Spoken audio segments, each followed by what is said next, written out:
I wanted to open up with a thought that I had. I was thinking about the great innovators of our state, not just the present company, but let's go back a little ways.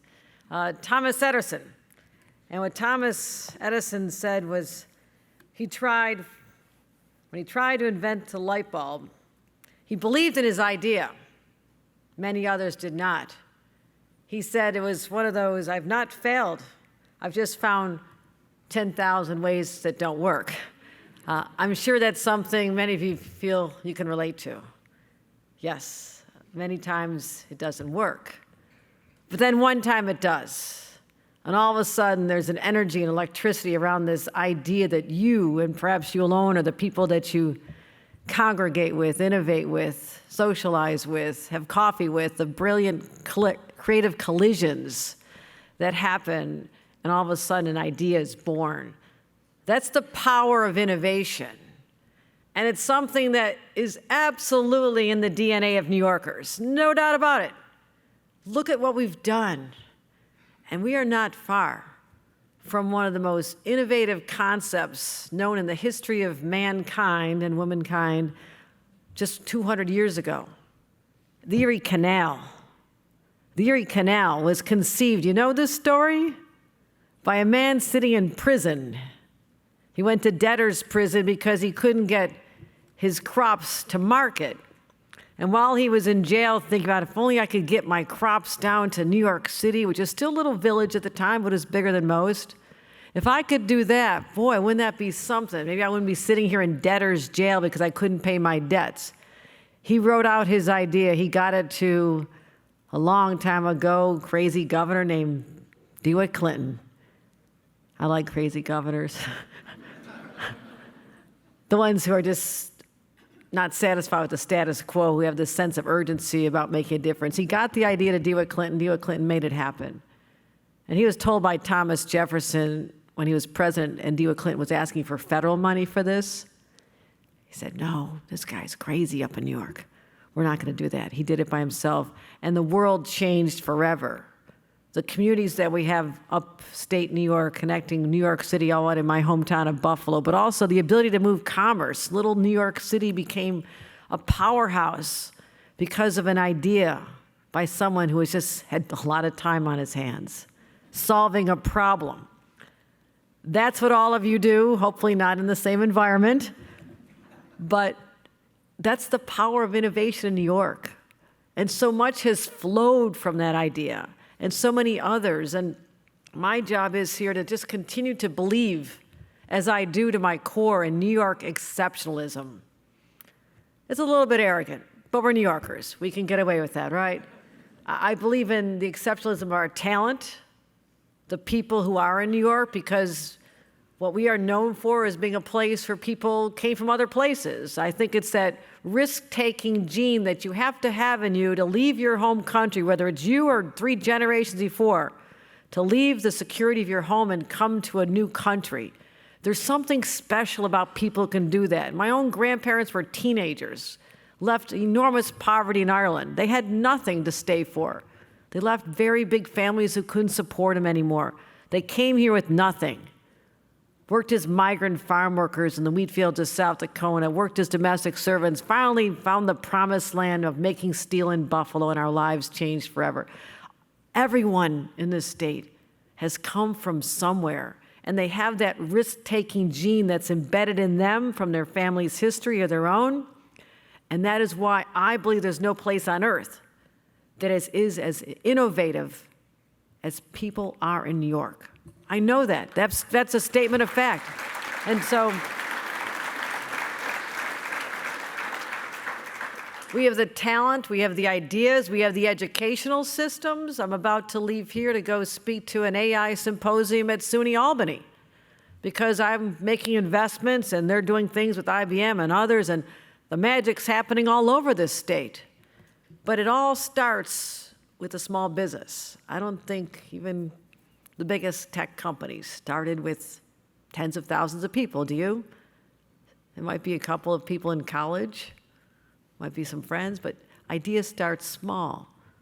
My own sister and brother started a small tech company 25 years ago. There were no women in tech, none. She and my brother came up with some ideas. Decided to do some support staffing for tech companies that couldn't find the workers because very few people had the talents. They came up with this idea to solve a problem, which is what you're doing, solving a problem for somebody. And as a result, she worked hard, was able to move out of her attic office. She brought on her older sister to be her attorney. And I had to negotiate all the contracts. And she ended up growing, and I was negotiating contracts with Northrop Grumman and Lockheed Martin and all the defense agencies, and she ended up being a incredible, fastest growing woman-owned business in the state of Maryland, unfortunately. That's because there were no jobs in New York. My entire family had to leave when I was growing up. There were no jobs in New York. So they all prospered elsewhere. It's heartbreaking to me, but that's where it was. But I saw how hard she worked and the ideas that worked, and sometimes you got a patent, sometimes you didn't, and how hard it was to be an MWE, to get the certification. It takes forever. Why are they making it so hard on us? I lived through her anguish. And today, she loves to rub it in that she sold her company for a fortune, and she's younger than me and has been retired a long time. Okay. So that's possible too. Or you can just stay in government. And my family never quite understood why I didn't go full-time family business. But I love public service. But if I can use this position to facilitate the explosive growth and create more jobs so no family has to be separated again like mine was when I have so many grandkids, kids, nieces and nephews, all in another state because we went through 40 years of decline, especially here in upstate, and now I feel the rebirth, the resurgence. It's happening because you are taking your ideas, working so hard, commercializing them, trying to get the grants, trying to get the customers, coming to this great place to share ideas. And I had a chance to meet some incredible people who are so optimistic and enthusiastic. But at the end of the day, you know what you're doing for me? You're creating jobs. Creating jobs. Tens of thousands of jobs. And not just in tech, and we are surpassing every other part of the nation when it comes to tech jobs. We're blowing them out of the water. No, it is not Austin, Texas, my friends. It is New York State, and even California. If you look at the New York City metro area, which will include New Jersey, sorry, we're number one in the nation. If that puts us at number one, include New Jersey, why not, right? I just did that, so that's all right. But what they say, a tech leader recently said, the West Coast is where your friends are. New York is where your customers are. This is where you're going to grow. And I want you to understand that. I believe that. And so I have a whole list of programs and funding and all kinds of great things that I can read to you all day here. But we have boosted and created so many more opportunities to innovate and creating manufacturing jobs. Anybody hear of Micron, by the way? And I love Global Foundries. I've toured Global Foundries, but when you add a Global Foundries and combine a Micron, which do not take for granted that they came to New York State. Oh, they were going somewhere else because I was in the arena. Look up Teddy Roosevelt's In the Arena speech. I was in there, and I was not leaving until we were victorious. We had to win this one.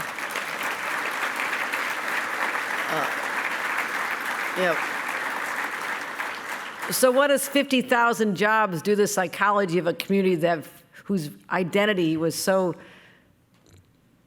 depressed after years of seeing the great businesses come and go, especially along our Erie Canal corridor, upstate New York here?